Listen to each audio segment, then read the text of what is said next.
Welcome, everybody, to episode 47 of Adapter Parish as we take to the subways of New York City with The Taking of Pelham 123. As always, before we leave the station, let's talk about our next episode. In 2 weeks, on Tuesday, July 30th, we'll finally be leaving New York City for the UK and going back over 100 years while we do it. In episode 48, we'll be discussing E.M. Forster's classic tale of class relations in turn-of-the-century Britain, Howard's End. We read the 1910 novel, we watched the 1992 movie starring Emma Thompson and Anthony Hopkins, and we watched the 2017 miniseries starring Haley Atwell and Matthew McFadden. As always, that's in 2 weeks. If you're joining us for the first time, welcome. If you enjoyed today's show, remember you can subscribe to get every new episode the day it's released. We're always looking for suggestions, so don't hesitate to send them our way. If you have any comments, questions, or corrections that you'd like to hear on the show, remember to email adapterparishcast@gmail.com or tweet at us using the AdaptCast hashtag. If you enjoy the show, we'd love it if you would share that with the world by leaving a rating and review wherever you listen to podcasts. You can find the show notes from this and all other episodes at adapterparishcast.com. And with that, on with the show, The Taking of Pelham 123.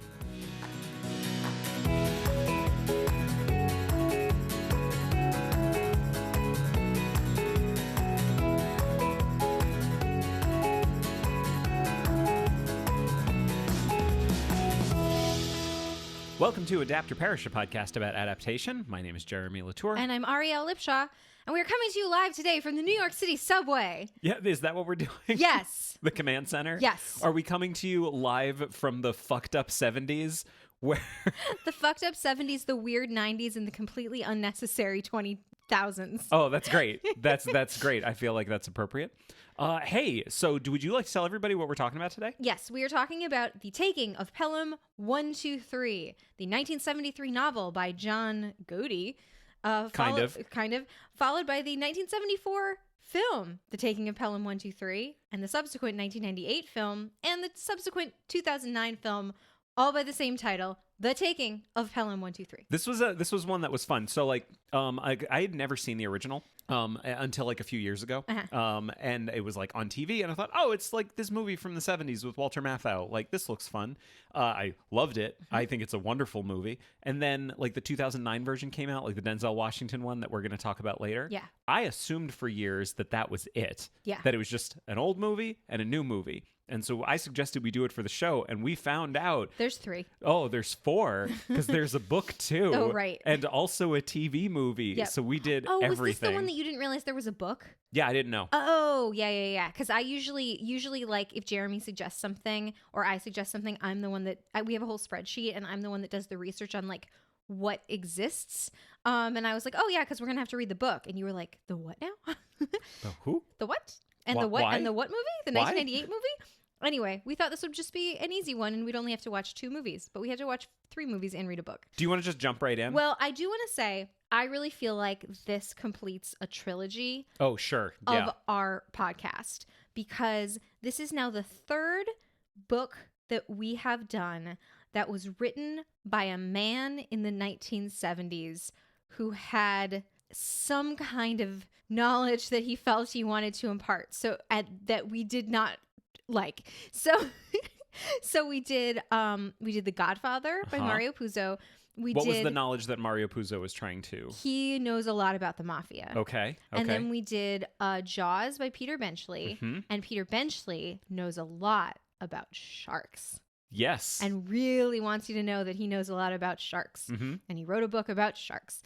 And so then, now, again, male writer from the 1970s, writing a novel to show all of the information that he knows about the subway. Yeah. Doesn't know so much about how, like, women work, but we'll get into that. Yeah. So one correction I do want to throw out there. You mentioned that this was written by John Gotti. Yes. That is, I found out, not correct. Oh, no. It was written by Morton Friedgood, who wrote all of his books under the name John Gotti. Gotcha. I don't want to just jump right in and say this book sucked, but we hate it. We kind of hated it, and I'm excited to talk about all the reasons why. I mean, here, I'm just like, I took a lot of notes on the book because I felt, having previously seen the 1974 movie, which we then watched twice more, I knew there were a lot of characters. Yeah. And I thought, this is going to be the kind of book where I get the characters really confused. So I'm just going to write down the characters as they come up.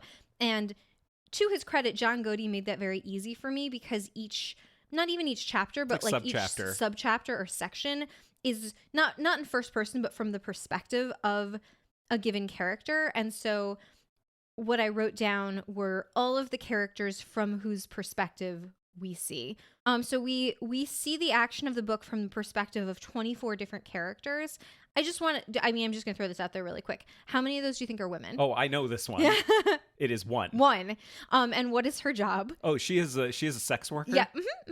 So this is where we're coming from. But anyway, just to start us off, in my notes, I was also writing down quotes that I was shouting to you as I was reading the book. And the first one I have written down is, I'm on page 11 and the N-word has been used 3 times. Yeah. So that's the kind of book we're dealing with here. But like without comment? Yeah, it was not the last time. Like occasionally you will have, okay, so this is something you can use in storytelling where you have a character that the audience is supposed to not like. Yes. Say a bad thing that the audience doesn't like. Right. That's okay. That's something you do in storytelling. To show that they're a bad person. Right. Yes. But if all you're doing is just kind of getting your own yayas out, like I have a feeling that Morton just really, really wanted to say all this stuff, but can't because he's not allowed to because it's bad. Well, yeah. So, but what he can do is he can write all of it into the book. And if anybody says anything about how it's bad, he can just say, I'm being realistic. Right. This is realism. He definitely thinks this is hyper realistic. Yeah. There were racial slurs used in this book that I had not heard before and did not know what they were referring to. And I don't want to get into what they were, but I will just say, it was unpleasant. I tried to look it up. So I found a Wikipedia page. There is an entire Wikipedia page that is an alphabetical list of like every common racial and ethnic slur. Yes. That is, I was going to say available for use. I'm going to link to the page in the show notes. That is known. It's horrifying. And this one could not find it. Yeah. Like I could not find it at all. I don't want to say what it is because it'll be offensive. I don't either. Well, let's not. I'm fine not knowing what this means. I'm totally fine. I think we should backtrack for a second. Go. Because we keep talking about it. Yes. But we haven't said what it's about yet. Yes. Do you want to read the back of the book? I would love to. I have a feeling that this is going to be a very like straightforward and economical back of the book. Okay. This starts with a quote. Should I read the quote? It's a quote from the book. Sure. Okay. Quote, "You will all remain seated. Nobody will move. Anyone who tries to get up or even moves will be shot. There will be no further warning. If you move, you'll be killed." End quote. That is a perfect representation of the writing quality of this book. Yes. And then there's a paragraph. Hang on. Lots of repetition. 4 men seize a New York City subway train and hold its passengers hostage. The identities of the hijackers are unknown. If it stopped there, I'd be fine with it. That's kind of it. Their demands seem impossible. Their threats are real. Their escape would seem inconceivable. Only one thing is certain. They aren't stopping for anything. And this is the 2009 movie tie-in cover. But it's the original 1970. There's one quote on the back of the book that I still don't understand. Yeah. I'm not sure the person is using the word the right way. Yeah. But the quote is just like, it's a cliffhanger. Yeah. The New Yorker called it a cliffhanger. I don't understand how you can call one thing a cliffhanger. I think they just mean suspenseful. Yeah, but that's a word that already exists. Yeah, that's fair enough. I disagreed with that. Did you know that the website for the 2009 movie was catchthetrain.com?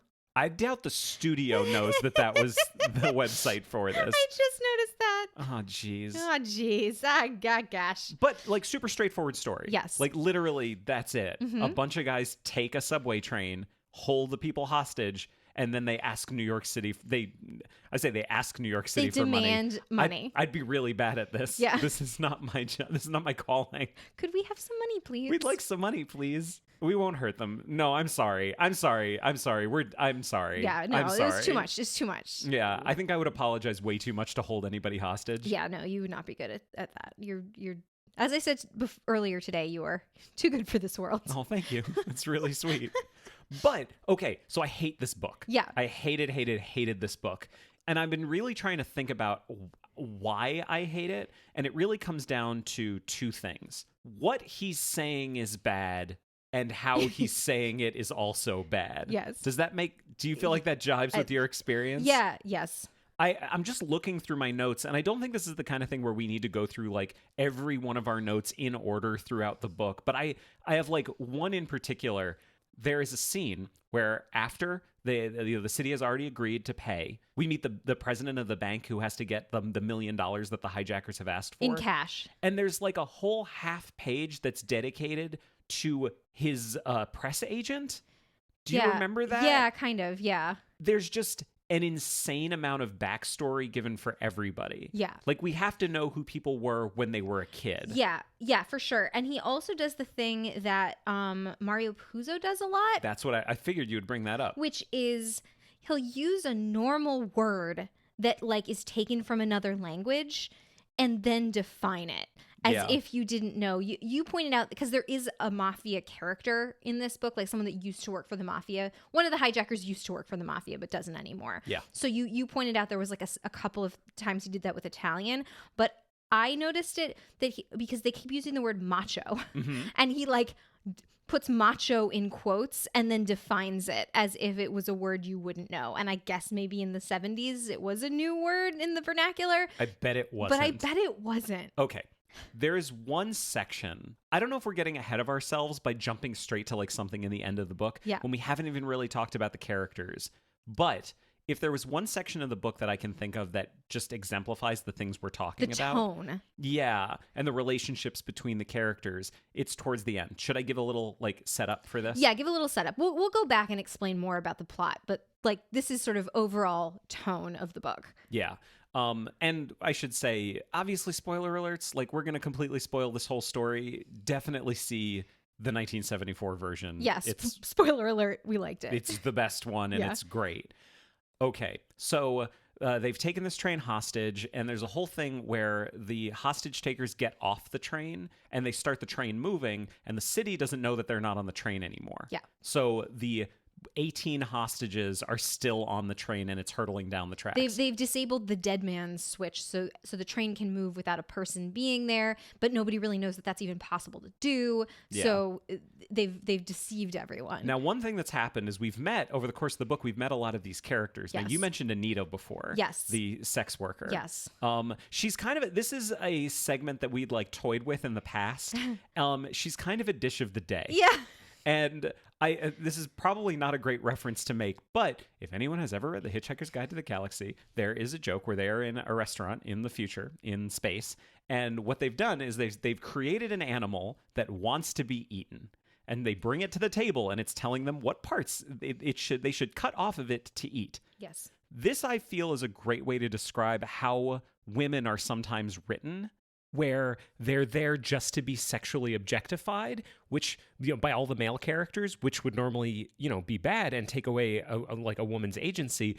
But the author's saying, no, it's totally fine. It's okay for her to be objectified because this woman, she likes it that way. Yeah. I mean, this is a good example of dish of the day plus female characters a little underwritten. At one point, I think one of the things I yelled to you was like, hey, in the 1974 movie, do any of the women on the train have a consensual sexual encounter with one of the hijackers? And you were like, no, they do not. Not a thing that happens. Absolutely not. But anyway, Anita, she loves being a sex worker.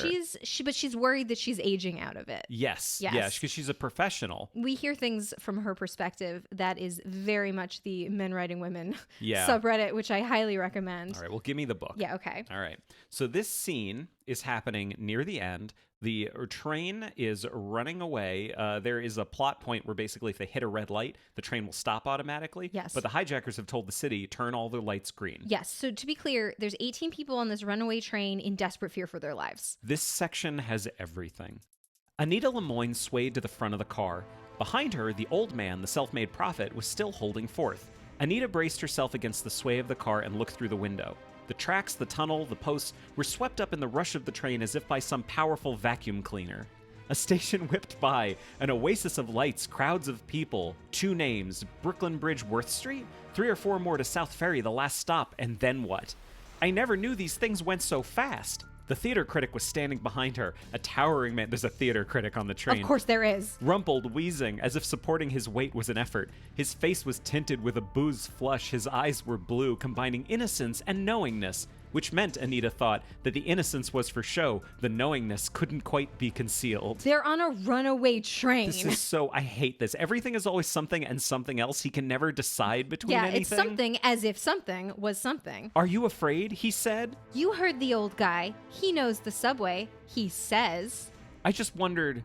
His eyes more innocent than ever, he brushed up against her lightly. Did you ever work in the theater? And then this is prose. Men.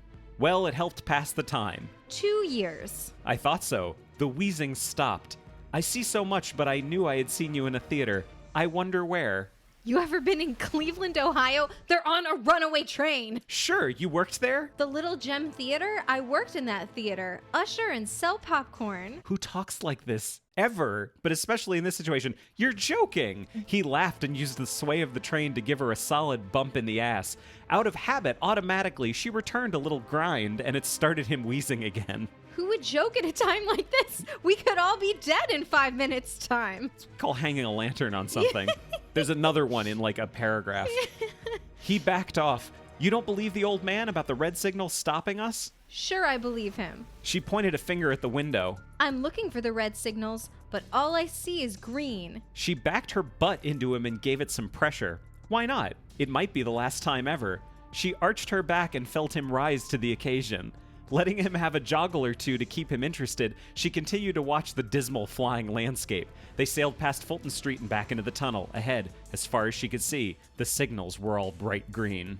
And scene. Did this factor into your erection count? Oh, yeah, so I kept a count of erections. Actually, I felt really bad about this. I thought it would be funny to keep an erection count during this book. But I did it wrong. I started keeping track of how many characters have erections, like it's called out in the prose. But what I should have been doing was keeping track of how many actual erections were happening. Individual erections? Yeah. Yeah. So there's 3 characters whose erections are described specifically in this book. Great. And it's the theater critic. We just read that. There is Tom Barry, who is he's the undercover cop that's on the train. We hear about his whole backstory with his girlfriend. When Jeremy was reading, the most frequent thing he was yelling out to me was, I don't want to hear any more about Tom Barry's erections. And then we heard more. That's one of my notes. Yeah. And then there's Joe Welcome, who is one of the 4 hijackers. We hear about his erections constantly. Yeah, we do. Ugh. The other note that I have in terms of like how sex is described in this book, or like sexuality, was I wrote in all caps, stop saying gash.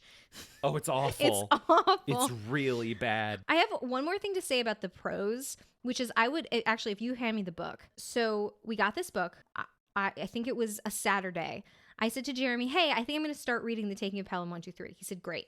I literally opened the book, read the first sentence. I think you might have even been in the shower. And I was like, I have to read you the first sentence. This book is very bad. Stever stood on the southbound local platform of the Lexington Avenue line at 59th Street and chewed his gum with a gentle motion of his heavy jaws, like a soft-mouthed retriever schooled to hold game firmly but without bruising it. What the fuck is that? That is the first sentence of this book. This is just someone at home just going, I'm a writer. This is terrible. Okay, so I have another section. This is just going to be quotes back and forth. That's okay. That's fine. And I feel bad because if anyone's listening and they're hearing us read this and go, I actually think that sounds pretty good. Like maybe we're not making a strong enough case for why we think this is bad. Yeah. But this is how poetic this book thinks it is. This is how poetic a writer Morton Friedgood thinks he is. He's talking about the crowd. He's talking about New York City. So just these 2 paragraphs. The crowd remained intact by some magic numerical process of slough and renewal. People departed and others arrived to take their place, and the shape of the great animal hardly changed. As the sun lowered behind the surrounding buildings, the air grew chill and a wind sprang up. Faces became pink or pinched, people danced in place, but few were daunted. In some unaccountable way, the crowd learned of the killing of the motorman. A motorman died. Before most of the policemen guarding them, it became a signal for blanket condemnation of the police, the mayor, the transit system, the governor, the transit unions, a well-known minority group, and above all the city, that vast monolith which they hated and from which they would have divorced themselves, except that, as in an old stormy but durable marriage, they needed each other for survival. Wow. Look, what the fuck is this? Wow. So yeah, I mean, the thing This is about guys like hijacking a train. Hijacking a train. It's supposed to be like a fun adventure story. Yeah. I mean, the thing about the writing in this book is actually, to me, we talked about this with Jaws a lot, which is that one of the questions we asked ourselves is, who is this for? Constantly, yes. Constantly. Who is this written for? With Jaws, it was even funnier. So because we sort of like ticked down like who it's not for. So the author in this book is doing this exercise of writing from the perspective of so many different characters, 24 different characters. But it's so obvious that he is unable to actually get into the head of any character who is not like him. Yes.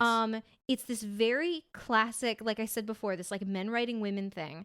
But for other types of people as well. Mm-hmm. And it seems to me that anytime he's writing from the perspective of I'm gonna put this in quotes, a non-ethnic white man, because he gets in the head of an Italian man and he does the same thing that I'm about to describe. Also Irish. Also Irish. Yeah.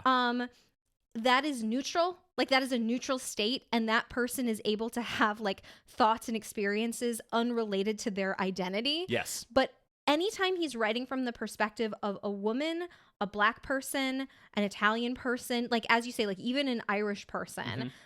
every single thing that they think or do or say is directly related to their identity, or in the case of the woman, their body. Yeah. Or actually in the case of the Black people, their body as well, like Yes. their skin color. They're thinking about it constantly in a way that I can only speak for being a woman in this case, in a way that you do not think about your body constantly. Mm-hmm. Like, I think that he thinks that women are hyper aware of their breasts at all times. And I can tell you that's not true. Unless you're pregnant and your breasts are not the same as they were before. But that's a completely separate issue. It sounds like you're bringing some personal stuff into this. It's a lot. Your body it's a beautiful and temporary change. Mm-hmm. But there's, for example, the transit patrolman. Oh, Artist James. Artist James, who's a really cool, interesting character, actually. Yeah.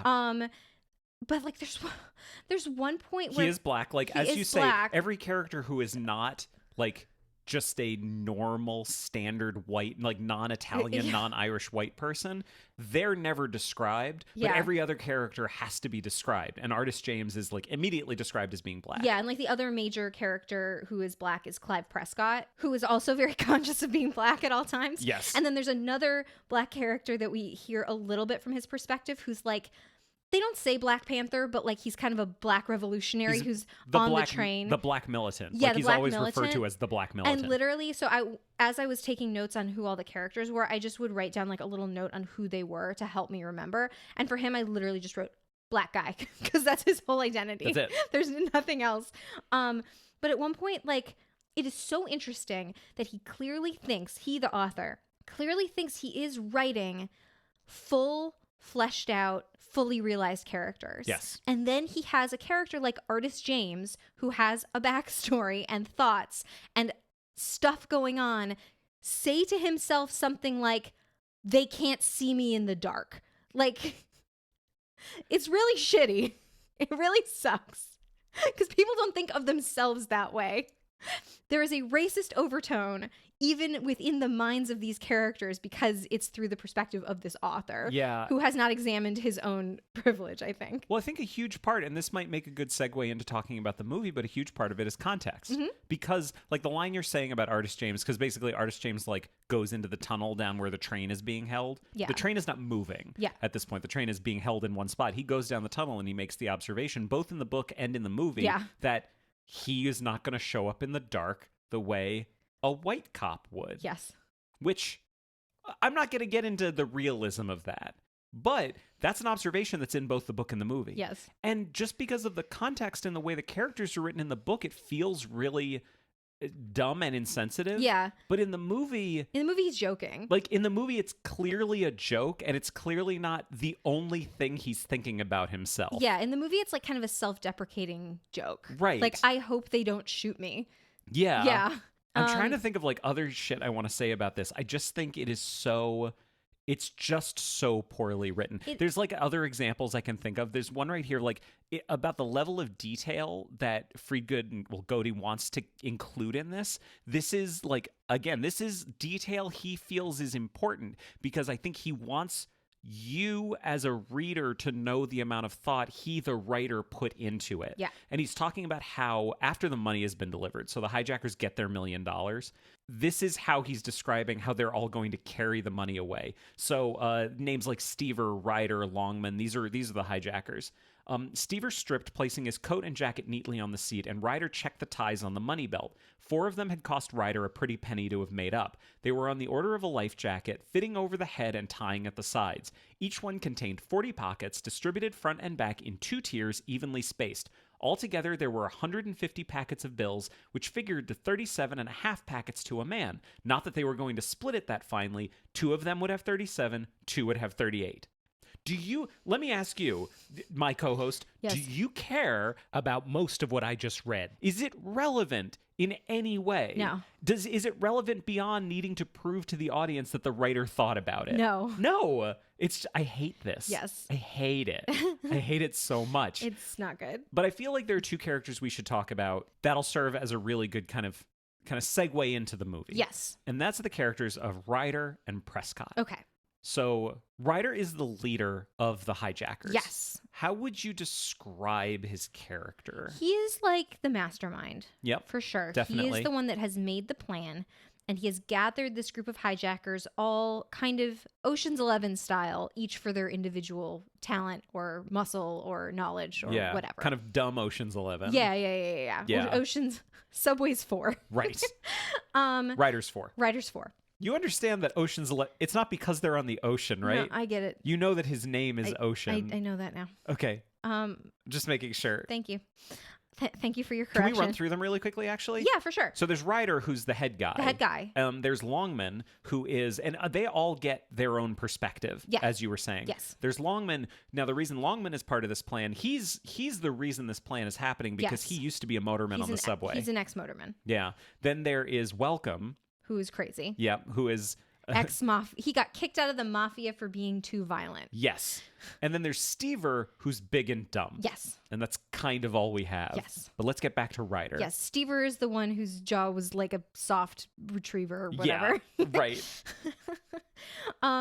So Ryder is the one that has made the plan. He's the one on... So basically, for the majority of the plot, Ryder is on the phone, essentially, from the subway with this other character, Clive Prescott, who just happens to be on duty this day in the control office. And there's all of this like activity swirling around them, and the 2 of them are just sort of on the phone back and forth together. Yeah.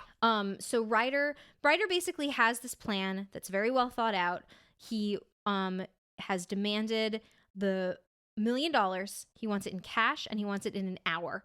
And once the hour is up, if he doesn't have the cash, he will start shooting a hostage 1 per minute.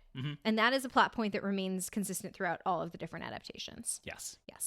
And Clive Prescott of the Transit Police is basically on the other end of the phone trying to get him to not do this, not do this thing. But he's not like a hostage negotiator or like any specialized, person to deal with this. He just happens to be on the dispatch. Yeah. So Ryder is very calm, Yes. very cool, Yes. very collected. Basically, one thing that I think the book does really, really well, and this is something that is translated to the movie. Like, that's the thing. If the book was all bad, we wouldn't have gotten necessarily a good movie out of it. Right. But we got a very good movie out of it. Yes. And there's some stuff that they pull from the book. The summary of the book, the bones of the plot are very interesting. Right. The way that those bones are illustrated is very bad. But there is one central thing that I think is the thing that makes the movie most successful, Yes. which is the idea that you are juxtaposing the like intense, like huge bureaucracy of New York City and contrast that with 4 organized, well-armed people. Yes. Basically. Yes. Like Ryder is the person who can make the whole city stop because he can make a plan and is willing to execute the plan. Yes. And they're doing something that no one would really have expected. Right. There's one point that this was reflected in at least one of the subsequent movie versions that I really liked, that I think illustrates Ryder's character really well. There's a point where he has the money. Yep. They've gotten him the money, and he says, okay, I'm going to give you your next set of instructions. I want... So far, and what happens throughout this whole movie, what has happened when they didn't adhere to one of his instructions? Oh, he's been killing people. Right. Yes. Like, not right and left, but like a couple people have for sure died. When he says do something, they know what will happen if they don't. Yes. Yeah. He says, okay, great. I'm going to give you your next set of instructions. I want you to clear... So there's like green signals and red signals on the subway tracks. And he says, I want you to clear green signals all the way to Southbury or wherever it is he's trying to go. Yep. And and they're like, oh, this is going to take a minute because we have to reroute all these trains. And he's like, okay, you have 5 minutes. And then they see on not the radar, but the tracker on the board, the big board, that the subway car has started to move because he's moving the car forward because he has before he said he was going to because he has more plan to do. And Clive Prescott is on the phone going, whoa, hold on a second. Like you haven't given us our 5 minutes yet. Like it's, you're going to hit a red light. You know, we haven't had time to do the thing. We're doing it, but like, hang on.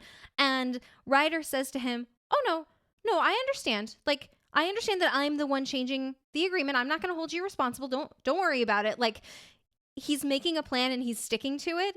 And he's not like just suddenly changing everything and expecting that the other person is just going to go along with it. Like, he understands we've made an agreement. Mm-hmm. This is what we decided to do. If I'm the one going against it, I'm not going to hold you responsible.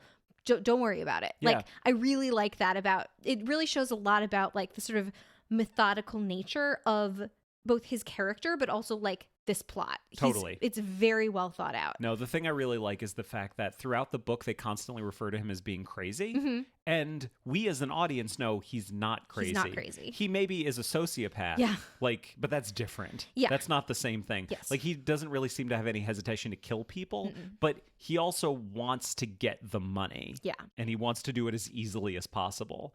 So maybe in later versions, he's portrayed as being a little unhinged, and that kind of takes away from the character. Yeah. But that's Ryder. Yes. Then we have Prescott.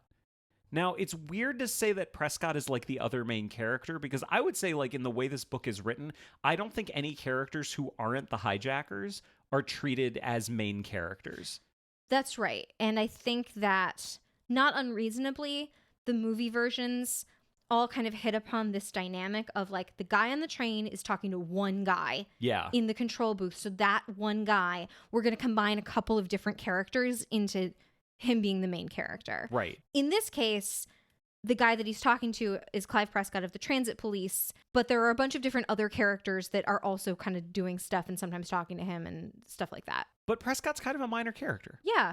Well, except for his behavior is very strange. So there's another character that's kind of sitting with him who's the train master. So there's this conflict between like the police and like the people who are trying MTA. to run the trains. Yeah. And this guy, Frank Carell, like Clive Prescott on multiple occasions basically gets into like fisticuffs with him about the way that he's handling the situation. I literally have this. Prescott folded back the flap of his sharkskin jacket because, yeah, remember, he's very cool. With his left hand and with his right drew his service revolver. He cupped Carell's chin, pulled his head back, and placed the muzzle of the revolver in Carell's eye. No, he didn't. Yeah. No, he fucking didn't. He did not. No, I just have a really hard time believing that ever happened. Well, Carell is upset, of course, because his best friend Kaz Dolowitz has been shot on the subway tracks. Are you getting right to Kaz? Let's save Kaz for a minute. Dear sweet Kaz. Okay, so let's talk about this movie. Yes. So the rights for this book, they were sold like as is the case normally. Yes. The rights for the book were sold like a year before the book came out. And this movie was then made and released a year after the book was released. So here's just some stuff about it. It was directed by Joseph Sargent. It was written by Peter Stone. I rarely will say who did the music, but it was David Shire. I bring this up for two reasons. One, I didn't know this. David Shire is the reason that Talia Shire is named Talia Shire, because he was her first husband. Oh, great. And the score for this is amazing. It is one of my favorite scores of all time. It is just wonderful. I would advise that anyone listen to it. Great. It's great. It has an amazing cast. Mm-hmm. It is like, it's definitely feels like a B movie. It feels like a disaster movie. Yeah, like just a B disaster movie, but in every respect elevates the material, and I think is just a stone cold classic. Yes, yeah, for sure. It injects both humanity and humor, I would say, Yes. into the book in a way that is really seamless and doesn't seem like out of place given the sort of tense situation that they're all in. Yeah, I feel like it takes the story and then figures out how to deliver the story in a way that's much more effective than the book is. Yeah, well, a lot of times we talk about how casting kind of really helps in a lot of cases deliver the point about who a character is supposed to be. And they needed someone to be the guy in the transit station who was like a pure New Yorker, good at his job, reliable, but also like kind of sardonic and sarcastic. And just a really compelling. Yeah, and they did themselves an amazing favor. I don't know that we've talked about Walter Matthau on this podcast before. I don't think we done ever a Walter have. Matthau movie? No. I love Walter Matthau. He is one of my favorite actors in the world of all time. I love him so much. So the fact that Walter Matthau is the star of this movie makes me delighted. Yeah, and I have just two things to say about that. So, like, one thing that we were both a little, like, kind of disappointed by is the fact that the closest character to him in the book is black. Right. And so, of course, now they're making the movie, so that character doesn't get to be black anymore. That's that right. character is white. So that is, I think, a very real criticism of it. But on the flip side, if you're gonna do something, at least do it well. Yeah. And casting Walter Matthau means you're doing it well. Yes, and also it is a very like racially and sexually diverse movie. Especially for the time and especially compared to the book. Yeah, exactly. And there's actually a funny scene. There's a character in the book who's not explicitly black, and if he was, we would have heard about it. Yeah. That there's actually this funny scene because he's like the head of police. Well, he's so high above Walter Matthau that he's never even met him before. He's only been like talking to him on the phone, and he gets in the car with him like at the end of the movie, and he's surprised that he's black, and he says something like, "Oh, I expected you to be taller." Yeah. And this guy is like having none of it. Like he's not into Walter Matthau's Michigas. Yeah, well, that's multiple times it happens in the movie where you find out that Garber, because it's not Prescott. Yeah. Like, Garber is a character from the book that you meet a couple of times who's above Prescott. Basically, they just took Garber and made him the guy on the phone. Yeah, they just used the name because Garber, like, never even had his own perspective. Like, he wasn't even in my list of names. Yeah, but Lieutenant Zachary Garber is essentially the main character of this movie because he's Walter Matthau. Yeah. But there's a scene at the beginning where he's talking to a group of Japanese men who are like visiting to look at their transit system, and they work for the transit system in Japan. Yeah. And he's not awesome to them. He's not great. No. It's not great. But then he does end up looking stupid. Yes. Which makes it okay. Because he thinks they don't speak English and they speak perfect English. Right. Yeah. He doesn't get off the hook for it, basically. Yeah. So we have Walter Matthau on the one hand. Let's talk about these hijackers, though. Oh my gosh. Because I think this is where the movie really shines. Yeah. I think they cast the hijackers amazingly. Well, so let's start with Stever. Okay. Now, one thing that this movie changes is that you don't always see their full faces of the hijackers. Yes. Because in the book, they all have names, but they never refer to each other. So in the movie, they needed a way for the characters to refer to each other by not using their names. So they introduce a really cool conceit, which is that they all have code names. Yes. Because it's cool to have a code name. They are Misters Blue, Green, Gray, and Brown. Yes. Now, one thing that delighted me when I finally saw this is that, because you've never seen Reservoir Dogs, No. right? But like that's a thing from Tarantino's Reservoir Dogs. He absolutely got it from The Taking of Pelham 1, 2, 3. Oh, you think so? Oh, no, I know so. Okay. Which is one of the reasons why in the 2009 remake, they don't use the code names, because now people don't know it as a thing from Taking of Pelham 1, 2, 3. Now they know it as a thing from Reservoir Dogs. Right. Yeah. So the first person we meet is Mr. Brown, who is Stever, who's played by Earl Hindman. Now their faces, they all have glasses and hats on and fake mustaches. And Earl Hindman also played a famous character that you'd never see his face. Never see his face because he was Wilson on Home Improvement. It's literally one of two things I've ever seen this guy in. It's amazing. He doesn't do much in it. No. Like Stever's the most minor of all of them, but it's fun that it's Wilson. Yeah. I like that. It's pretty good. Then we go to Joe Welcome, who's Mr. Gray. Yeah. He's played by Hector Elizondo, famous star of Pretty Woman, Hector Elizondo. He's been in other stuff too, right? Yes. I know him from Pretty Woman. What do you think of Hector Elizondo in this? He's pretty scary. Yeah, like I hate him. Yeah, he's but you're the supposed worst. to, Yeah, so it's okay. He's the unhinged one. He's the unpredictable one. Yeah. He's the one that like will just start shooting against the plan. Yep. Does a great job. Yeah. Real good.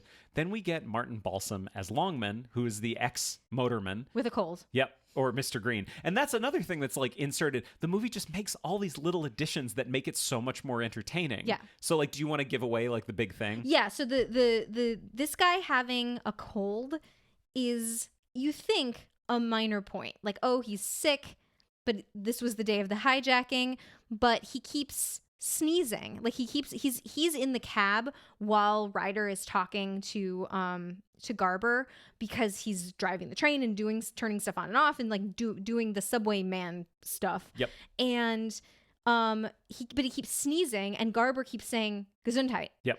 And it turns out that he's the only one at the end of the movie, spoiler alert, who manages to actually get away. And the only one who manages to survive. Yeah. So he manages to get himself back to his apartment with his like bundles of cash. In the meantime, they've realized that one of these guys has to be a disgruntled ex-MTA employee, so they're like going through the roles of like who's been dismissed or whatever, and he's one of, I don't know, 9 people that they are trying to track down, and he wanted to say Victor Garber. Garber comes knocking on his door, and he's like literally rolling in money on his bed, has a conversation with him. They leave. As the door is closing, he sneezes. Garber says automatically Gesundheit. And then you just see the door open back up again, and Garber's little face just sticking in the door, and that's the end of the movie. What is the look that Mathau is giving him? Is it like, I feel like it's saying, okay, gotcha. What are you trying to do? Because he doesn't look pleased. He's just more like, are you kidding me? It's impossible to describe the look on his face, and it's the freeze frame. It's like the last shot of the movie. Yeah, it's one of the best last shots in a movie I've ever seen. Yeah. It's so satisfying, and it's so low stakes compared to everything else in the movie. Really good. But then we get to Mr. Blue, who is Ryder, who is Robert Shaw. Friend of the pod, yeah. Robert Shaw. Friend of the pod, in that he came up on this show once and is dead. Well, we liked him in Jaws. Yeah, we liked him in Jaws a lot. We also really like him in this movie. Yes. He's a little bit different than Ryder in the book. Well, he's English. Yeah, he's English and he's older. But so cold and so calculating. Here's the best thing I can possibly say about like what filmmaking can bring to this.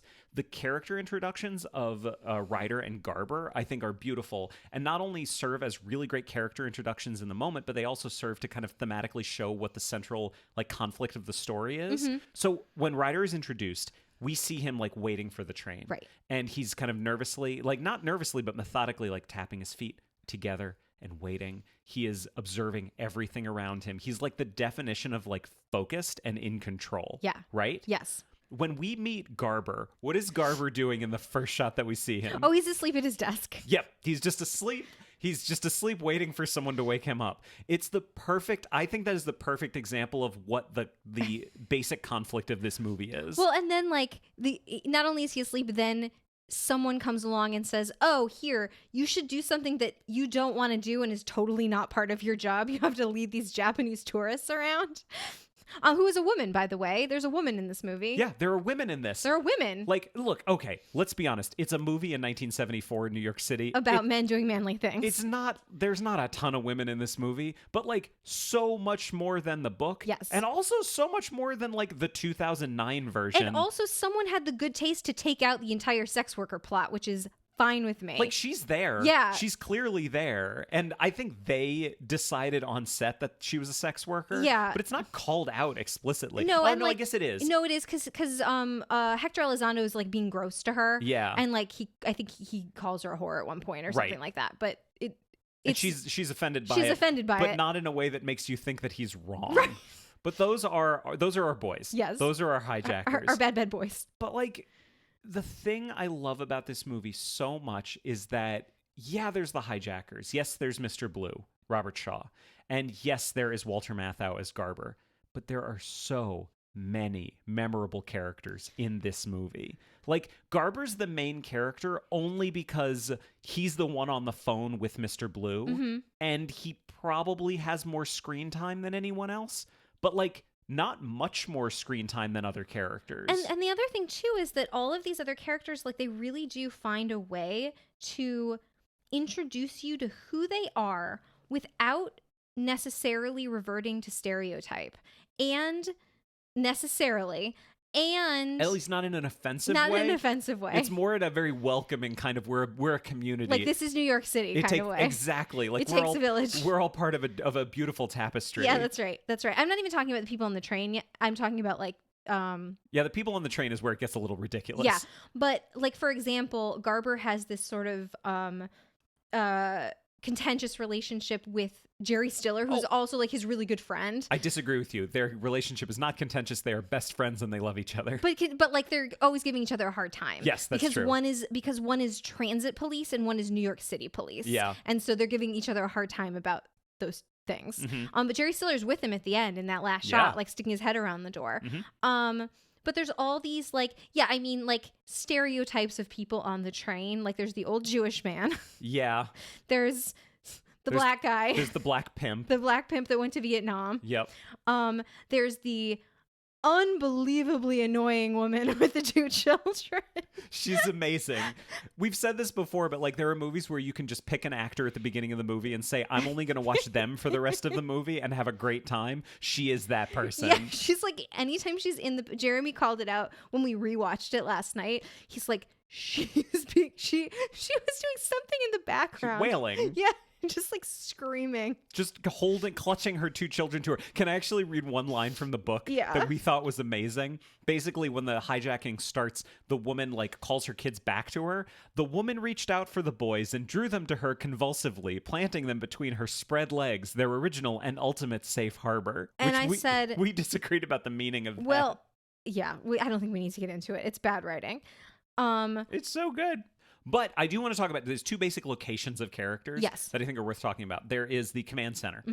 So in the command center, we have Garber and we have Frank Carell, who is a delight and is so mad the entire movie. And like, so Carell is the one that like Prescott holds his gun to his face. Yeah, he's the train master. He's responsible for making the trains go where they need to go. And like, Garber and Carell have a great relationship in the movie. It is contentious. Yeah. But it's not, you never feel like Garber is going to try to kill Carell. No, I don't think you feel like Garber's going to kill anyone, which is why it kind of comes as a shock at the end when he does shoot someone. Right. He doesn't shoot anybody.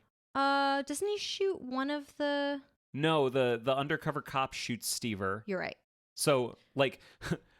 Wait, who shoots? Ryder shoots Joe Welcome. Yes. The undercover cop who jumps off the train. There's an undercover cop on the train. Yeah. He jumps off and he shoots Stever. Yes. And then Garber has Ryder at gunpoint. Yes. And this is a big difference between the book, because in the book, just some random cop kills Ryder on the train tracks. Right. Shoots him like in the face. Yeah. In the movie, they make 2 really important changes. One, Garber is now the one who is holding his gun on Ryder. But Ryder doesn't get shot. Ryder has maybe one of my favorite like villain deaths in any movie. Can I describe it? Yeah. He basically says to Garber, does this state still execute people? And Garber says no. And Ryder says, okay, well then I guess I'll take care of it myself. Touches his foot calmly to the 3rd rail and electrocutes himself. It is all things in one. It is scary and hilarious and exciting and dramatic. And weird. It's an amazing death. Yes. It's an amazing villain death. But that's like the command center. And we've got Jerry Stiller and Frank Carell. They're all great. But then we also have the Mucky Mucks. Yeah. We have Gracie Mansion. Yes. Oh my gosh, yes. And we meet the mayor, who never is named. He's just the mayor. The mayor. And we have the deputy mayor, Warren LaSalle. They have maybe one of my favorite relationships in the movie. The mayor, a lot of people thought he was based on Ed Koch. Okay. But the movie came out before Koch was elected. Okay. So it's just a fun coincidence. But there's a lot of similarities between the 2 of them. I don't want to just describe jokes, but every scene that the mayor is in is hysterical. It's so funny. The mayor's really sick. That's the whole thing. Like, he's very ill. Even if he wasn't, he's a coward. Yeah. And his deputy mayor is the only one who's in charge. Yes. And they're just their dynamic is incredible. Yeah.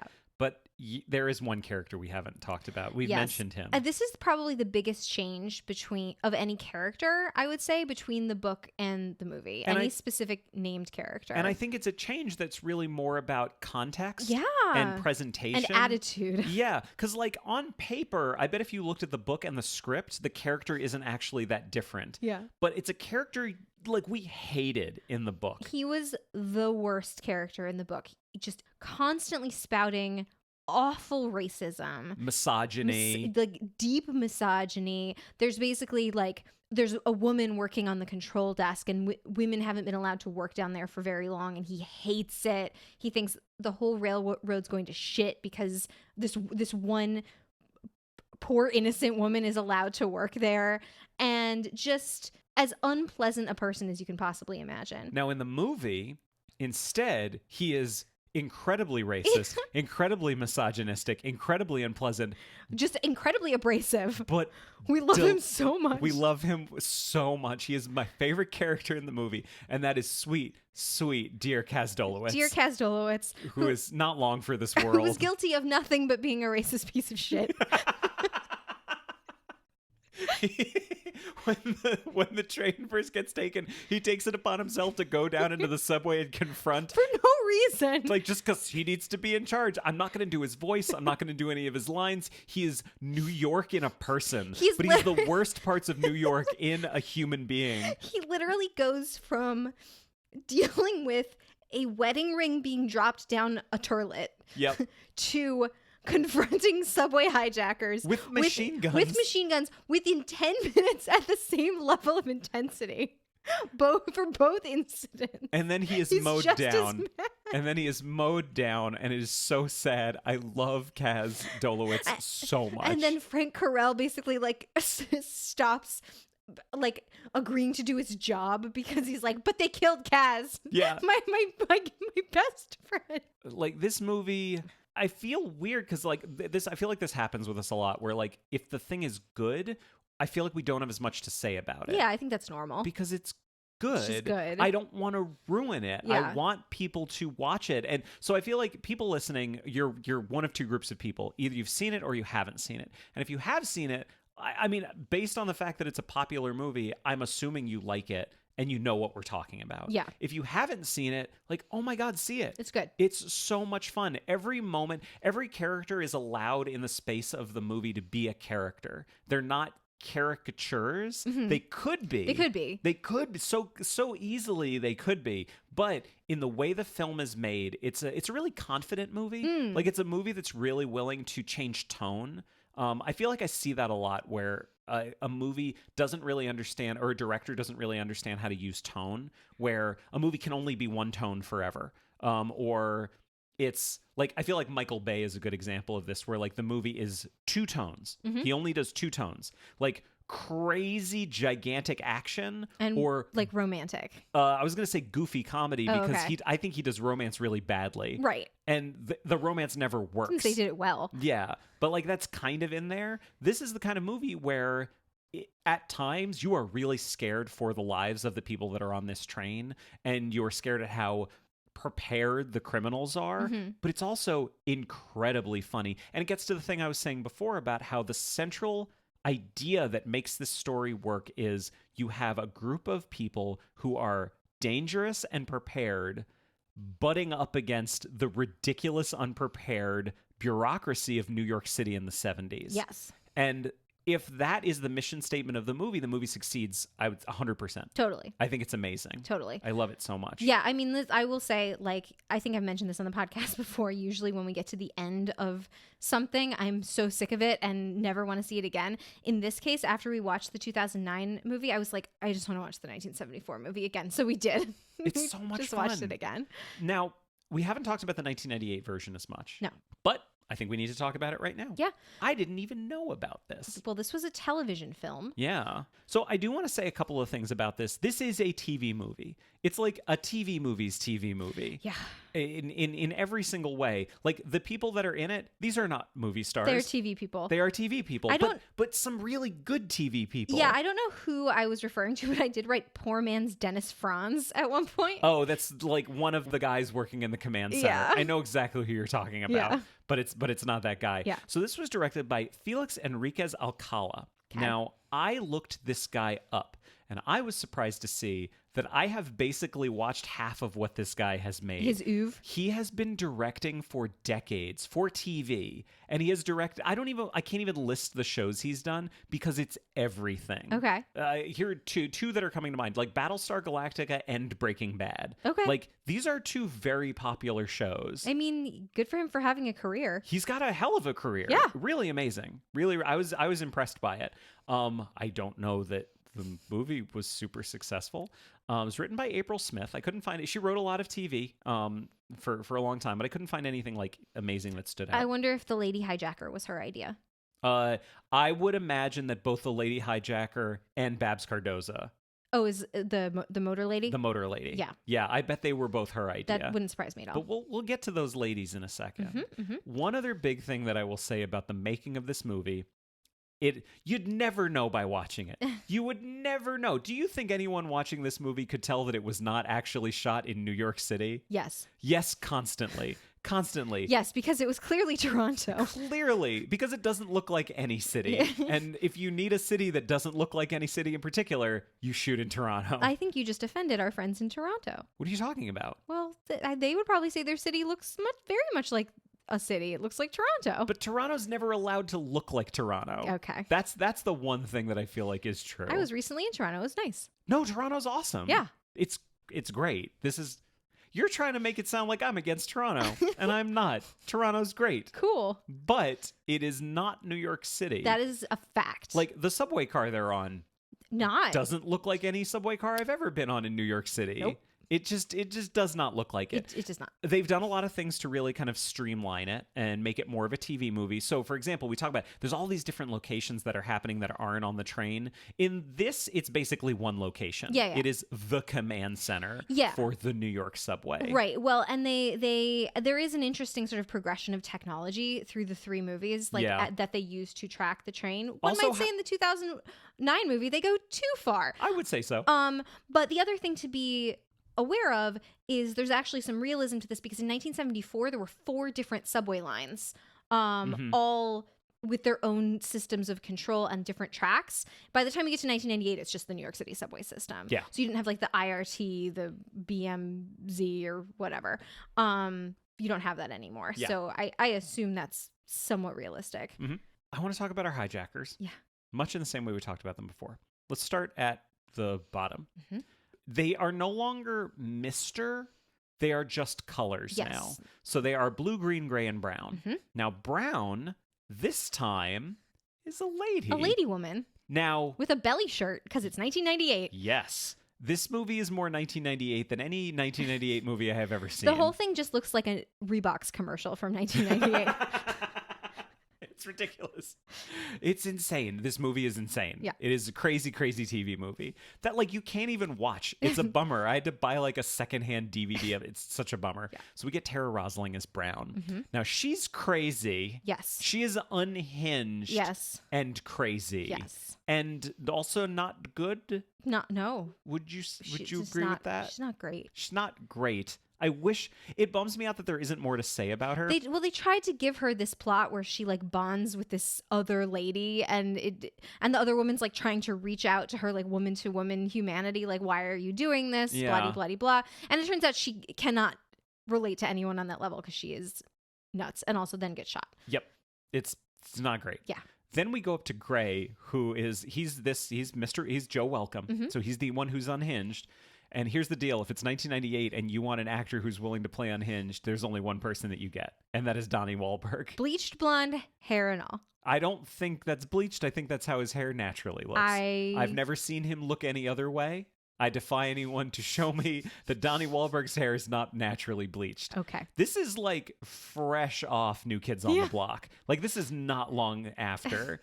This is the weird part. He's not that bad. I mean, he's fine. Like Donnie Wahlberg's an entertaining actor. Yeah. I found him entertaining in this. And I actually found the rest of the Hijackers entertaining as well. Okay. Because then we have Mr. Green, who's Longman, who is the motorman. Yeah. The ex-motorman, mm-hmm. who is Richard Schiff. Yeah. Who now, I've said it before, I have now seen all of the West Wing. Richard Schiff has gone from an actor I was aware of to an actor that I love. Richard Schiff I may say has a thing that he does. Yep. And he does it in this. Yep. If you like The West Wing, if you like Toby, Toby is the motorman. Yeah, like if you're interested to say, what would have Toby's life been like if he had followed his dad's path and turned to a life of crime? Yeah, that's right. I forgot his dad was in the Jewish mob. I actually think there's a whole... No. Hang on 1 second. So this movie, I am now realizing there is a whole way of watching this movie. Oh, this no. movie is Toby's nightmare. Yeah. Like he went to go to a theater to watch they were showing the original taking of Pelham 1, 2, 3. He went to the theater to watch it, then he went home that night and took that movie had a stroke. and had a stroke and a nightmare. And this movie is Toby's stroke nightmare. Stroke mare. Basically worrying that this is the life he could have had if he turned into his father. That's right. That's right. I kind of and love he probably had some encounter with like a homeless veteran that made him think about his family.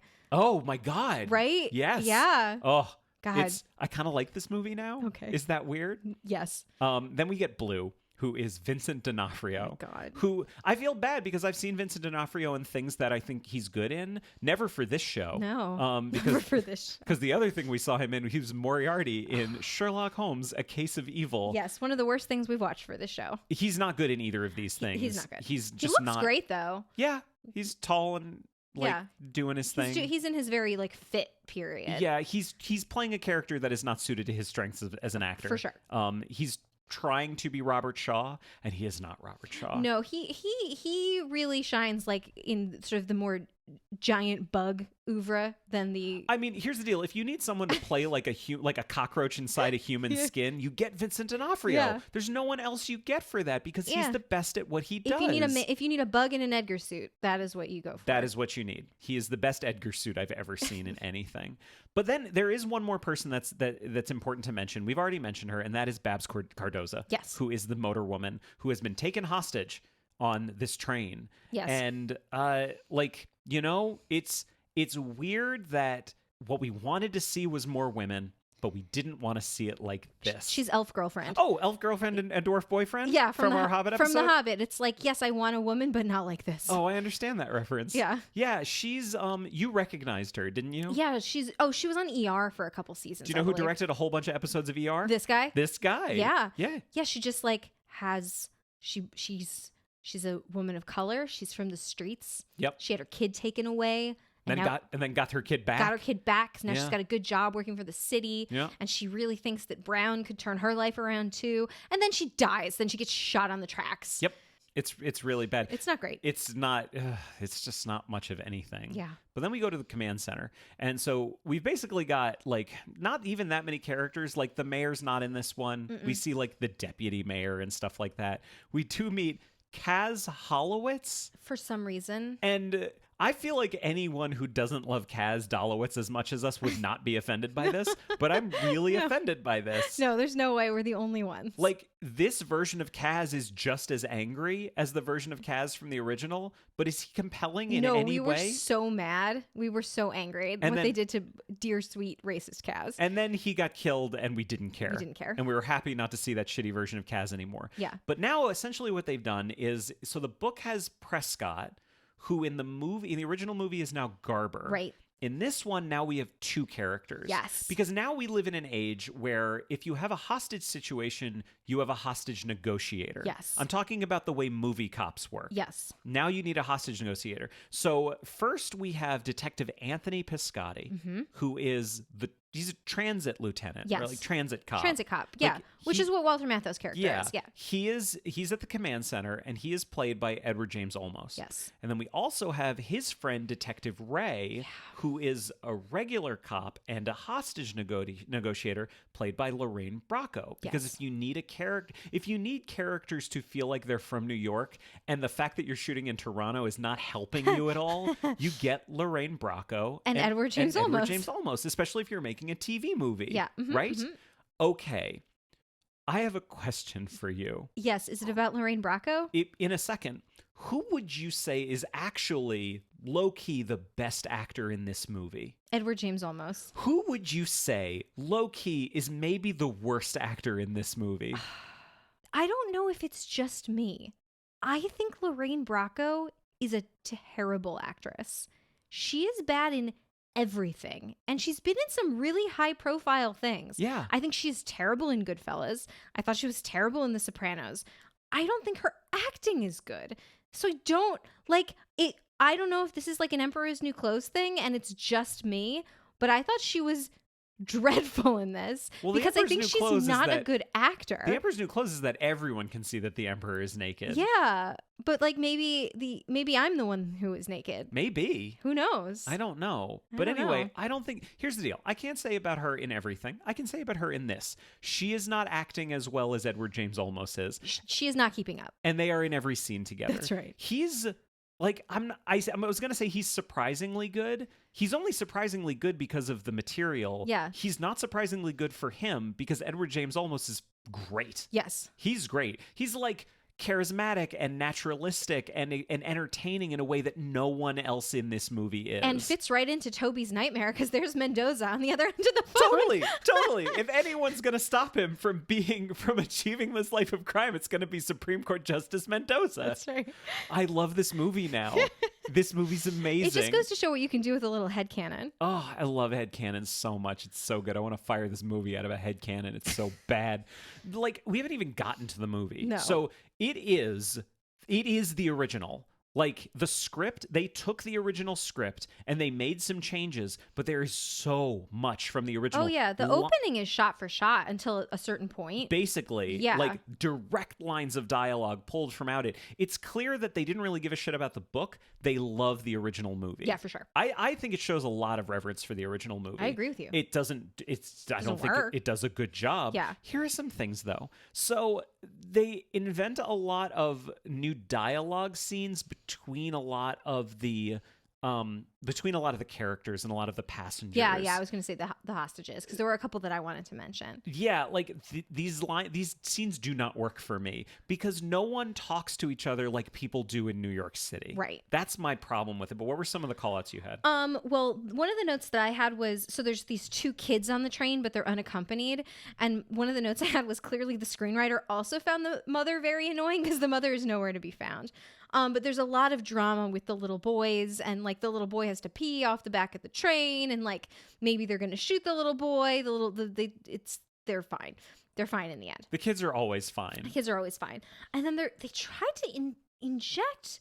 So there's this one woman, this blonde woman, who's having a panic attack. Yes. And she asks to please get off the train. Like at the beginning when they're like separating the passengers in the other 9 cars from this first car. And she said something that I found interesting that I went and looked into. Oh. She said, oh, right. Yeah. She says to the hijackers, please let me off the train. I went through this a couple of years ago on the Long Island Railroad and I can't do it again. And she's clearly got this PTSD thing happening. And I was like, that's clearly a reference to something. It seems really weird just to be mentioned as if the audience knows what she's talking about. So I went and looked it up. Apparently, a few years before this, there had been an armed guy with a gun on the LIRR, and he shot like 6 people or something. Like this just like one guy. So I was just like, oh, mentioning current events. Great. Okay.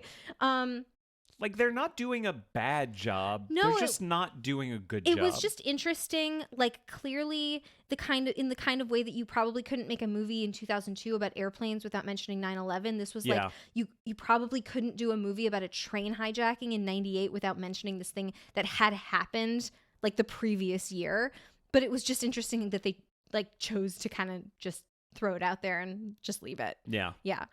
There's one, I guess my biggest criticism of the script in this movie is, like, apart from the fact that character moments don't make sense and dialogue doesn't make sense and plot points don't make sense. Like, a lot of it... Apart from all of that. Yeah, like, my problem is it's so reverential of the original, but screws up the things that it keeps. Yes. And I have one example of this. Sure.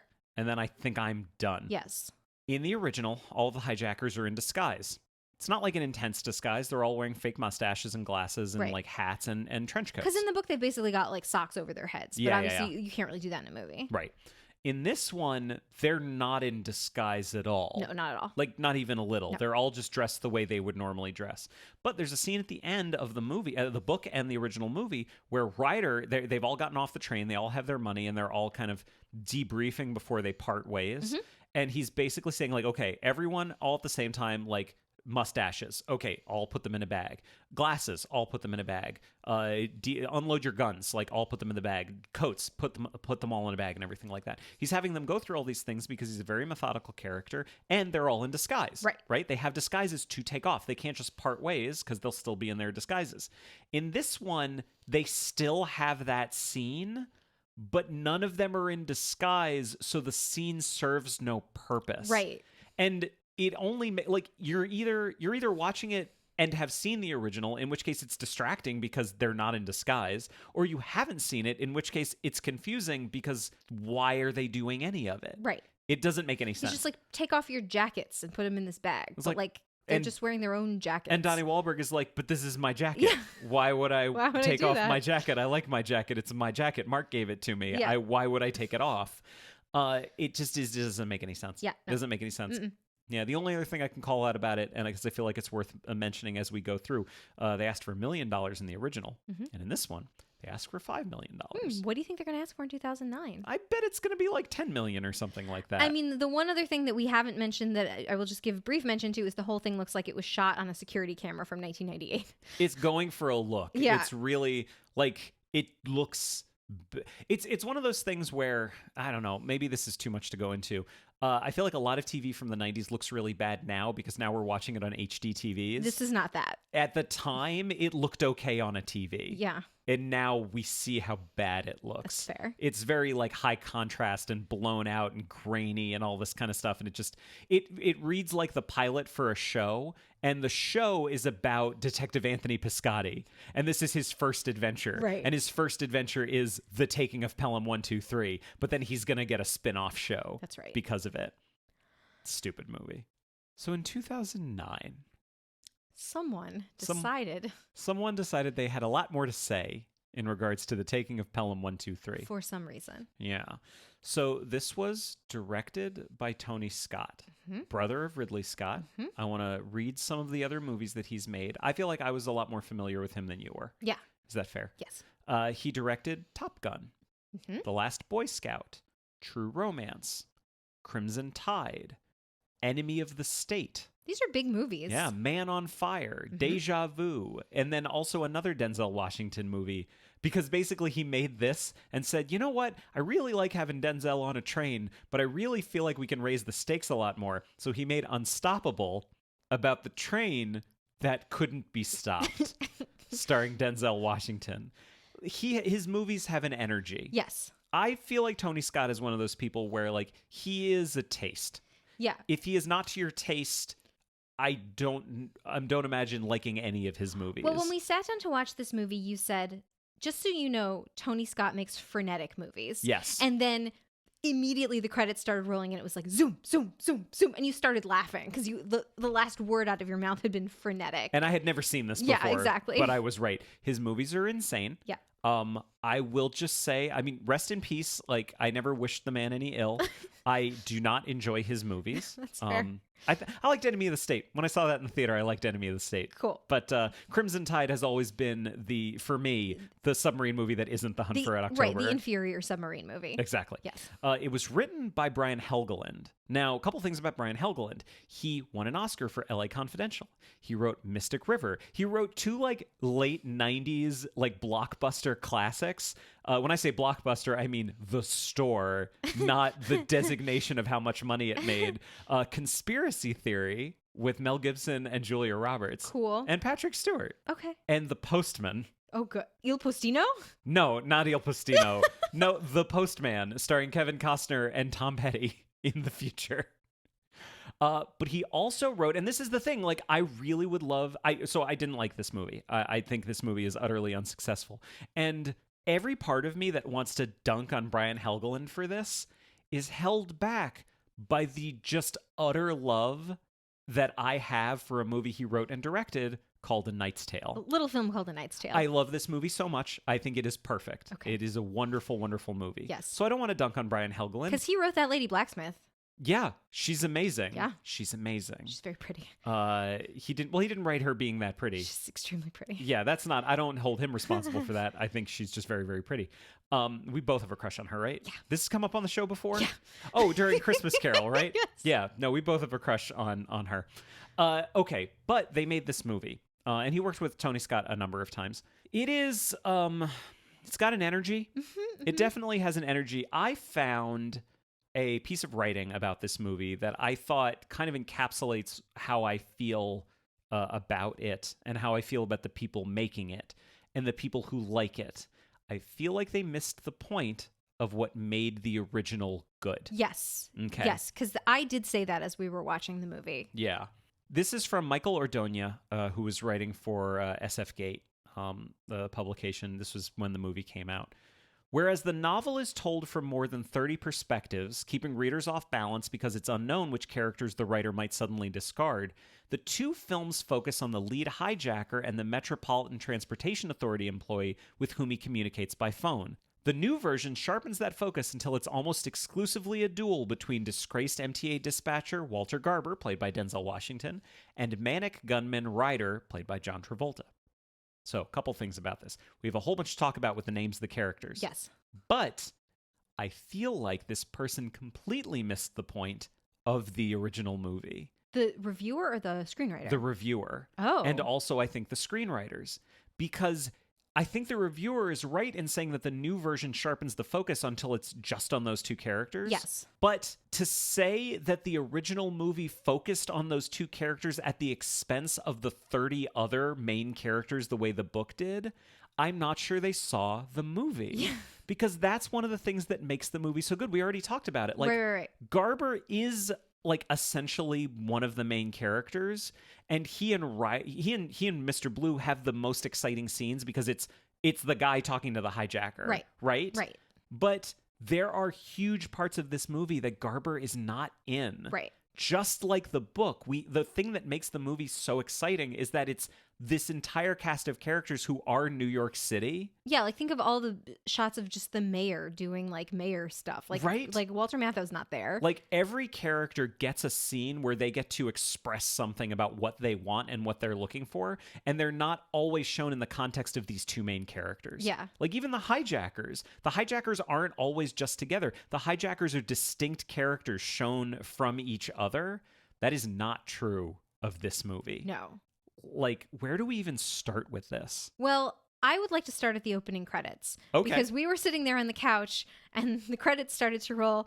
And I said, I wonder if there's going to be women in this one. And you were just staring at the screen and you go, not so far. Nope. We were already a couple of minutes in, and Yeah. there are not many. Yeah. Weird how there's fewer women than the 1998 version. Super weird that there's fewer women than the 1974 version. Literally, I wrote down, this movie has a woman problem. Yeah. Like, not only are there no women in speaking roles, like, there's no women background characters, not working in the subway, no cops, like not one woman cop. No, in the entire movie. There's like some lady journalists in the journalist scene. Yeah, totally. Speaking of journalists, I completely forgot about this. The 1998 version does have the like TV reporter and his camera lady who go down into the subway and get caught in the middle of a shootout. They do. Like, fuck you, 1998 TV movie. That's really, not a thing. Really dumb. That's dumb. Now, there is a woman. They have done the same thing that the 1998 movie did, where they were like, oh, we need a woman in a speaking role. We'll make the motorman this poor woman of color that is going to get... And we were like, oh my God, she's going to get shot. She did not get shot. No. But she was in it for about 14 seconds because she was the one that had to lead all the guys off the other subway cars. There's like two never seen again. There's like two subway employees at the beginning of the story. One of them gets to lead all of the people who are not hostages off and they get away, and the other person gets shot later. And that was Jerry. Yeah, Jerry the driver. Yeah, who Denzel Washington went to motorman school with. She sure did. Who I was like, and he's 1 week from retirement. He's getting his boat. Yeah. He dies. His death is telegraphed like crazy. Yeah. It's insane. Like when we meet Garber. Now, one of the things that is nice Yes, is I really liked this. They named him after Walter Matthau. Yeah. They named him Walter Garber, It's which cute. I thought was sweet. It's cute. I wish the movie was better. Yeah. Yeah. Denzel Washington is there. He is present and accounted for. He's wearing cool glasses. Yeah, he's wearing cool glasses. He's fine. Yeah. He's Denzel. Has Denzel Washington ever been bad in anything? I don't think so. Has he been great in some things? I mean, he's won an Oscar. Yeah. Twice. Is he great in this? No. Yeah. He's fine. He's No. there. He doesn't rise above the material. Yeah. There's like a whole subplot where he is like suspected of bribery, but It does not make sense. he did take the bribe. But like they forced him to say that he did to save somebody's life. So I wasn't sure if it was a lie or not. Because like if I didn't take a bribe, but like someone was like, if you don't say you took the bribe, I'm going to shoot this guy in the head. I would say I took the bribe. Like, this is indicative of the kind of conversations he's having with Ryder, who, Yeah. by the way, is now Ryder. Yeah. Like, Yeah. he's telling everyone that name. That's not even his real name. And that is John Travolta doing just a Crazy eyes. a classic crazy John Travolta performance that doesn't work. John Travolta I think he's done some performances that work perfectly. I like John Travolta. This is one of the ones that doesn't. No. Nothing that he says feels authentic. Nothing that he says feels like a real thing a real person would ever say. But he's got this relationship between the two of them where he's constantly making Garber express things and admit to things. And it's so much about the psychological relationship between these two people. Yeah. Like, and seems to immediately depend upon him to the point where like the other people are getting suspicious that Garber was like in on it because he keeps asking for him, to the point that we were unsure if he was in on it. Like even up to the very last scene of the movie, I was like, are they going to show that he was in on it? And he's got like a bag full of money and he had this bag, but we don't know what was in it because the movie ended before he like got home to open it. It's dumb. It never, like, I'm going to say now, having seen it. I was confused about the plot. I'm going to say now, having seen it, he was not in on it. Yeah, I think you're right. But like, it was confusing. Yeah. John Travolta needs to calm down. Yeah. He is crazy in this. And I will say at one point you said, well, it's his real hair. And I said, well, for a certain definition of real, like those are hair plugs. I refuse to shame someone who's losing their hair. I would never shame someone for losing their hair. I don't blame anyone who is going bald for getting hair plugs. Okay. I have not done that. No, you have not. I could. I have the space up there to get the hair You've got plugs. it would be a lot of hair plugs. Yeah. You could just take your whole beard and just manipulate it to the top of your head. No, this is a look I'm going for. I know it's it's a whole popular look. It's very popular. It's a good look. His performance is batshit. Crazy and doesn't work. Let's talk about these other hijackers. Okay. Now, one thing in the book that I always thought was interesting, and I think it was in the original movie too, is people are constantly assuming the race of the hijackers. Yeah. Like people are assuming they're black or whatever. Or black, yeah. But they are all like White. They're different. Yeah. Like they are white. They are different types of white, but they are. One is Italian. Yeah. In this one, Oh my it God. is basically John Travolta as the leader. And then you have the three other hijackers who are they are nowhere near as trained and prepared as the hijackers in the original. And we don't find out anything about any of them. Nothing. Like a little bit about Luis Guzman, nothing about the other two. Like I couldn't even tell them apart from like the other people on the train. I didn't know who they were. Well, they were the ones with the guns. Well, yeah, that's fair. That was a pretty clear way. We could watch it again if you want to. No, I could point out because they've got guns the whole time. I don't care to. Okay. They die horribly Yeah, too, by the way. everyone's just- It's a very violent movie. Ugh. So Luis Guzman is Longman. He's the ex motorman. Yeah. Disgraced. And they like know who he is immediately in this one. Oh, because there's a whole subplot Oh where my there's God, this was so dumb. And there's it's not how the internet works. there's a dude on the train who is having cyber sex with his girlfriend. From the train. On his laptop. Well, to be fair, he's not having cyber sex with her. She's trying to have cyber sex with him. Yeah. His laptop gets knocked underneath the bench, but the internet is still connected down in the subway. Well, they like connect it up. Yeah. Because everyone keeps saying, well, they shouldn't have internet down there, but they did something to make them have internet down there. That's not how the internet works. It's very 2009. Like, it's very different than the way it works now. Yeah. And I'm not even sure it was the way it works then. It's definitely not. But basically, the laptop comes back on, so his girlfriend is like seeing the whole hijacking situation. And he says, broadcast it on the site. And she goes, yes, I will do that. Here's some keystrokes. And so basically, they've got a live feed on the news of what's going on. So they're able to see all of the hijackers' faces. And at one point, the guys at the control center are like, oh, that's so-and-so. Yeah. That's Phil Ramos. The guy that used to work here and killed some people. Yeah, accidentally. Accidentally. Like, as a driver. He didn't like murder people and chop them up That's and right. put them in his freezer or anything That like that. we know of. And then like Longman in every other version, he makes it all the way to the end. He's the only one who survives. Yeah. In this one, he is the first one to die. Yep. He gets shot in the face. Because they got to get Denzel on that train. Yeah, they really do. Yeah, they get like Garber's on the train in this version. Yeah. I knew Because he used to be a motorman. Yeah, I knew going into it that this movie was not going to end the same way the other ones did. And they're off the train very early in the movie. And there's a whole third act that's involving like a car chase and a foot chase through New York City that ends on like, what bridge is it? It doesn't matter. Manhattan Bridge. It's the taking of Pelham 1, 2, 3. And they have this need to extend beyond this perfect little confine of the story. Yeah. You know? The technology in this is also batshit. Like, we talked a little bit about the internet, but like, it's basically CSI for trains. Yeah. Like, it's like, zoom in, enhance. I was like, I don't think that's how that works. Like, at one point, the train does something that a train should never do, which is like it separates and then goes backwards. And they get this huge warning on the board. The giant big board. The giant big board that says like, train detached and moving backwards. And I was like, there would never be an error message specifically programmed for something that doesn't happen and basically can't happen. It might just say error. Yeah. You know? Something like that. Something like that.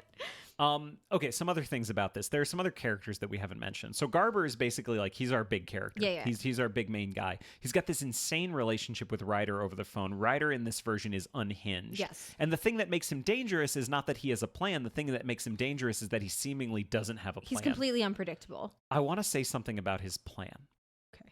In this version, they ask for $10 million, but also gold, because in this version, Ryder's backstory is that he's a Wall Street guy. That's literally a line from the movie, Yeah, right? well, because Detective Mayor is like Detective the Mayor. Yes, Detective the Mayor, aka Tony Soprano. Tony Soprano is the mayor of New York. In this universe, he's clearly Bloomberg. Yeah. Oh Like, no, he is like the thing. Yeah. Well, it was funny because the whole thing about him riding the subway, you were like, oh, I think that's supposed to be like a reference to Joe Biden because Yeah. he's riding the subway to work, and like that's clearly a thing that he does. And I was like, oh no, that's Bloomberg 100%. Which I didn't know. Yeah. Well, I used to live in New York City. Oh, No, I'm just saying, like, do you have opinions on bagels and pizza? I kind of, yeah. I like my pizza flat. Like my bagels round with a hole in the middle. No, but there was this whole thing about how Bloomberg rode the subway to work every day because Yes. it was a sign of how he was a man of the people. Yep. And also, of course, Bloomberg of the Bloomberg stock ticker, so he understands what it means to be a Wall Street guy. Yeah, I mean, this is definitely a post-recession movie because Yeah. it came out a year after the Great Recession. That's right. And it is every part of this movie. Yeah. And Ryder, the whole idea is that he was like a Wall Street guy and then has been in jail for 10 years because he was embezzling Yeah. or something like that. And jail changed him, and now he's got a fun Weird beard. a fun mustache and tattoos and says motherfucker a lot. A lot, and And- says bunghole. He says, but it's weird. Like, not a single swear that comes out of John Travolta's mouth sounds authentic in any way, but like not in a way that would be an entertaining turn for the character, No. more just a way where the movie doesn't work, Ugh. that kind of thing. So we meet the mayor. He's the detective. There's literally scenes where the mayor is figuring out things about the hijacker. But also things we already know, because like Denzel in the very beginning was like, he's talking like about stocks and bonds. Maybe he's a Wall Street guy. Yeah. Now, I do get the sense that Brian Helgeland went back to the original book. Because there's one thing specifically from the book that gets called out, Yeah. which is Catholicism. Right. There's like some prose in the book that talks about Ryder in the cab of the train, referring to it like a confessional. Mm-hmm. That becomes then a very big part of the movie. Yeah, he of just this keeps new yelling, I'm a movie. Catholic. Yeah, like Garber's notes are like, so that we do meet a hostage negotiator. Once again. Played by John Turturro, Ugh. because clearly they couldn't get the actor they wanted, and they were shooting in New York, so they walked out onto the street, and they said, the first actor that passes us, we will cast as our hostage negotiator. Oh, hey, it's John Turturro. Which is really funny because I actually have run into John Turturro on the street in New York before. Right. He plays Lieutenant Caminetti, and he is the most useless hostage negotiator I've ever seen in any movie. He's very bad at his job. But not funny. He tries to negotiate with the terrorists and with the hostage takers, and basically, this is when sweet Jerry dies. because he's a week from retirement. yeah, That's not in the movie. That's just something I made up. right. Because basically Ryder says, I only want to talk to Garber, so I'm going to kill this guy because you're not giving me Garber. Yeah. I want my Garber. And he kills this guy and they get Garber back. So for the rest of the movie, Caminetti never gets to talk to Ryder directly. He's instructing Garber how to talk to him. Yes. And there's these amazing scenes where Ryder is talking to Garber, and Garber, before he answers any of his questions, is looking up to Caminetti for the go-ahead. Like, is this okay for me to even be answering right now? I've never talked to a hostage taker before. And the entire time, Caminetti's just thinking. He's just thinking. And then he gives a very, very subtle, this is visual, so it's not working on the podcast. I apologize. But he's thinking, and he gives this very subtle, like, up and down, yes, that's okay. Just a little nod. Just, yes, that's okay. And he keeps doing it, even for things that he shouldn't be fucking doing. He's terrible at this. And then he finally gives him some like real advice over what you should do when you're in this kind of situation. It's the worst advice I've ever heard in my entire life. Well, it's he also terrible like advice. changes his mind on Garber. Like first he thinks he's awful, and then he goes to being like his best friend and mentor, like with no transition in between. It's so bad. It's not good. And then he's in a helicopter at the end, like nodding, like, yes, you did a good job. There's a whole thing, the helicopter scene. So Garber is now going to where he needs to get on the train. So he's going to go drive it. The tone is all over the place. This is like the perfect example of how this movie is just not, I was not engaged with this movie at all for even a minute. Yeah. The tone is crazy. It's him and Caminetti over the city. It's at sunset, which is weird because then the movie goes on for another couple of hours and it's still daylight out. It's like broad daylight at the end and it's like hours later. Yeah, and the music is dramatic and Caminetti is saying, look at this city. It reminds you of why we do what we do. And aside from the fact that that's kind of just lazy writing, it doesn't serve any purpose in this movie. Because it's trying to get me engaged in the emotional journey of these characters. Oh, yeah. And failing utterly. Well, think of all the times when Garber's like on the phone with his wife and like the music's swelling and his wife's like, you just come home and bring me that gallon of milk. And he says, and they have an argument over whether he's going to bring home a half gallon or a gallon. It's dumb. It's dumb. Basically, here we are at the end of this movie. And I completely forgot about Sir not appearing in this film. Kaz Dulowitz does not appear in this film. Which probably for the best. It's like maybe number 5 in my top 5 reasons I don't like this movie. Sweet, dear, sweet, racist Kaz. awful Kaz. He's so beautiful. I love him.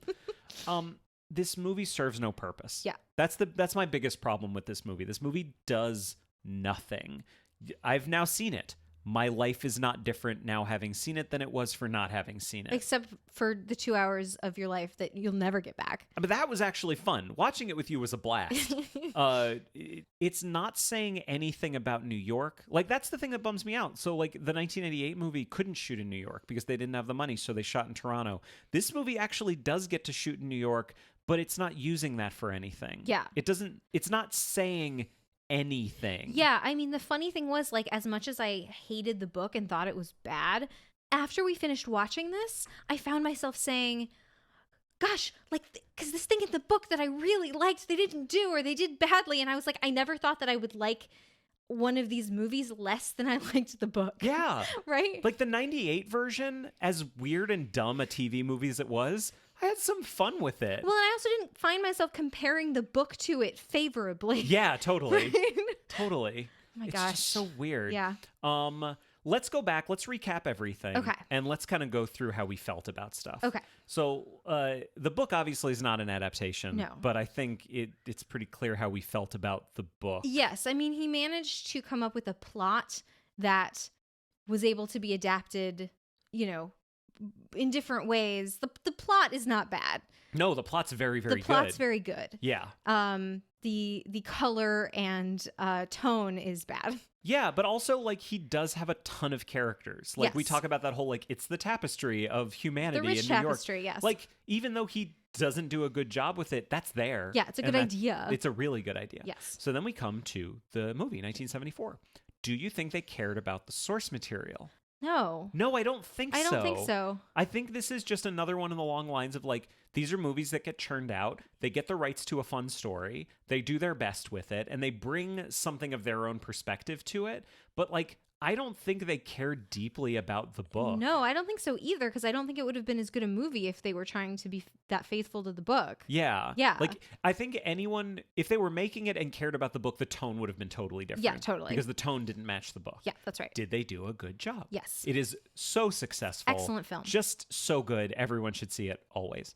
1998. Now, this is weird. Yeah. Did they care about the original? They cared about the first movie. Deeply. Yeah.